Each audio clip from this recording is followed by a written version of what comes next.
In this video, I want to give you my ownership experience and review of the BMW i8. This is my second one. It's a great car, spoiler alert. But I want to give you the pros and cons. Is it a real supercar? Is it a good car? Is it a good daily? And my thoughts. Let's go for a drive. The birds are chirping, the sun is setting. I want to show you the car. This is my 2014 BMW i8. With 46,000 miles on it. I got it with like 44,000, so I've put a couple thousand miles on the car. It's phenomenal. This one is amazing. I had a white one in the past that was a little bit rougher. It was a lemon title with lower miles.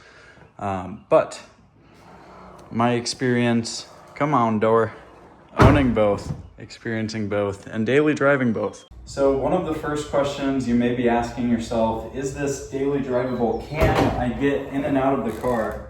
Yes, I think it's pretty easy. The technique is just to sit down. I didn't drop too far. Slouch and twist. Then you're in. Let's go for a drive.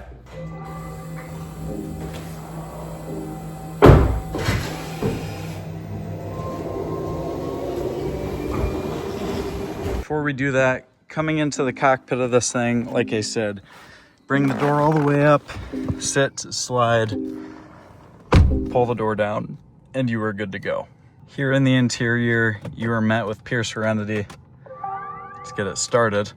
You're just met with pure serenity. It's very peaceful, futuristic. The LEDs in here are great. It's equipped with, I believe, Harman Kardon sound that sounds phenomenal. And throwing it in drive, there we go. It's silent. We can throw it in e-drive, EV mode, and we can just stealthily creep as to not disrupt the neighbors. Roll up the window. I think the only mod is the tint on the sides, but you can hear we're going 40. We'll set cruise. My road is pretty horrible, at least the road that I live on. We're about to hop on the highway, and it's just serene. It handles bumps well, it's smooth. This car new was well over 100 grand, and it shows with all the technology for 2014. It's incredible. Taking off in EV mode. Be careful not to give it too much gas so it doesn't switch out, but you can hit highway speeds, no problem. Cruising at 57, and we haven't even kicked on the motor. Now I'll set you up here so I can focus on the road ahead. But the car drives phenomenally. We don't have that much range, so we'll go out of e-drive into standard mode, and if we flick it into sport, you can hear a couple downshifts, the 1.5 liter turbocharged engine doing its thing if we're not accelerating too hard. Sorry about the camera angles, this isn't perfect, guys. Just for fun, since we are in sport mode, we'll do a little pull.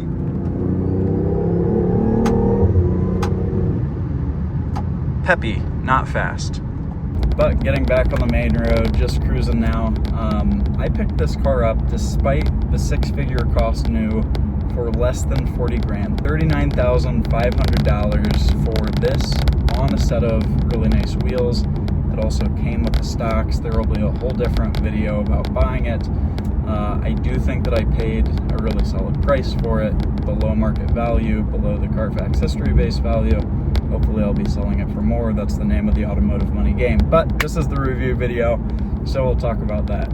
Anyway, my experience having owned this car, put thousands of miles on it, dailied it, is it's not the best supercar, but it is an incredible daily driver. So I have a huge arsenal, a huge fleet of cars right now. I'll throw a picture on the screen. Honda S2000, Porsche 911, Lamborghini Gallardo. I had a Gen 2 R8, Acura NSX, NC1, NA1. I have this giant fleet right now.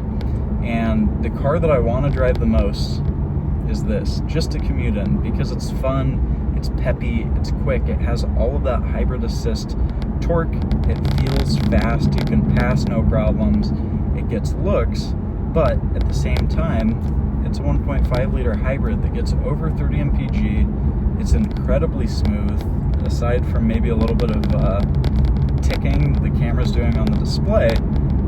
There's virtually no road noise. I don't have to talk loud at all. You can hold a conversation in here. The Harman Kardon sound system is amazing, and it's just a really nice, quaint, serene daily. Contrast that to, let's say, the NC1 NSX, which is like the big brother. They feel oddly similar. A hybrid turbocharged car, it's a little bit daunting. It's almost too much. We'll see if this cockpit view is any better. I was dailying a 997 before this, and it was great. It was smooth, but it didn't offer everything that I wanted. I didn't like having to row through the gears. This isn't the best transmission ever, but it's just so smooth. I took it through the canyons. I had it out west. Right now I'm in Indiana. But I had the car in Southern California, took it to South OC Cars and Coffee, cruised through the mountains with the big 22s on it, and it performed well. It's a really good entry point into supercar ownership. The car is tall, lifted off the ground. It's not scary or daunting to drive. I just flicked the keys to my sister. I said, drive this around while you're out here visiting. She curbed up the wheels, but otherwise it's intuitive, it's simple, it's easy. Ultimately, it's just a nice little BMW that's not too fast to get her killed, while it's still peppy enough to have fun. It grips well with the hybrid assisted front wheel drive, primarily rear wheel. So in the end, do I think that this is a true and proper supercar? I don't know that I would call it that. Does it have the styling for that? Most definitely. Does it have the doors for that? Of course, it's the cheapest way to get some factory Lambo doors. That said, I don't know that I would quite pin it to be a supercar. The performance is a little bit lacking, especially to today's standard. Spin around here. It's a little bit slow, it's a little bit lacking, especially compared to what you could pick up a cheap Tesla that's just as fast. It doesn't make the sounds that a true supercar, an NA supercar would with larger displacement, and it doesn't make the crazy spoolie noises. The aftermarket support isn't big. A lot of people will modify them, wrap them, put big wheels on them, and I think they just look goofy. But taken just as a car, it's phenomenal. Classing it against anything else that you could buy, not the greatest. It leaves you wanting more and yearning for more. But if it's your first supercar, if you're scared and new to this world, it's a really solid entry point. It's just a BMW in the end, so the servicing isn't too crazy, just some oil changes, brake fluid flush every couple of years. Hybrid battery packs don't seem to be going too bad. One thing to watch out for is the AC system, as those go bad and they cost an arm and a leg, but they're not known to be super faulty machines. And for as cheap as you can pick them up for, $40,000 for a higher mileage example, if you search long enough for a good deal, $50,000 definitely gets you into a really good one. Considering other vehicles on this price point, you may be able to get a ragged out C8, really solid C7, but it's nothing foreign, it's nothing exotic, and although people aren't going to look at it as a crazy supercar in somewhere like Southern California, out here in the Midwest, just seeing something that's design language is so futuristic, the doors go up on, people freak out, they get excited, they have no idea what it is. And it's just so good at being what it is.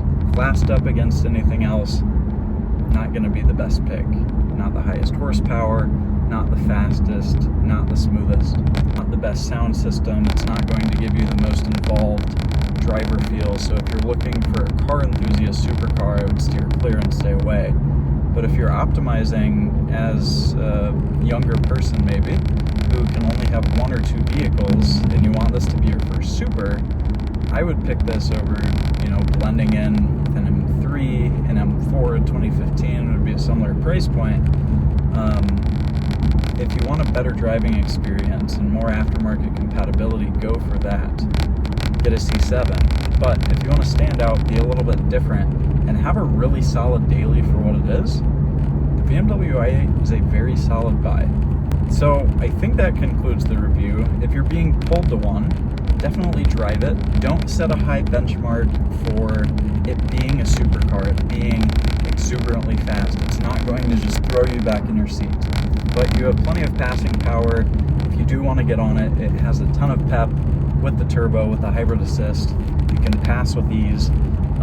The doors go up, you make a statement when you pull up somewhere if you're seeking attention with the vehicle, and it's just buttery smooth. Driving at night is immaculate with the LED strips, and as a daily, just hammering home these points. Comparing it to something may not be the best car, but seeing it for what it is, it's phenomenal. So if you're interested in one, I've shockingly loved it. I think it's a great value for the money in the supercar world, putting it in that class, especially now that they've depreciated, or they have. Obviously they'll drop off some, but it seems like the values have been holding fairly steady the past couple of years. Does it get my stamp of approval? I would definitely say yes. It's the thing that I find myself driving the most. It's the thing that I want to commute with and just enjoy, but it still has a little bit of pep and a little bit of soul compared to, let's say, a Tesla that's purely a microwave. It's a great car. It puts a smile on my face. I let my friend take it for a week to drive around, and I have this whole arsenal of other stuff to drive, and I just found myself wanting to drive this car again because it's so smooth and so serene when you want it to be. But it's cool.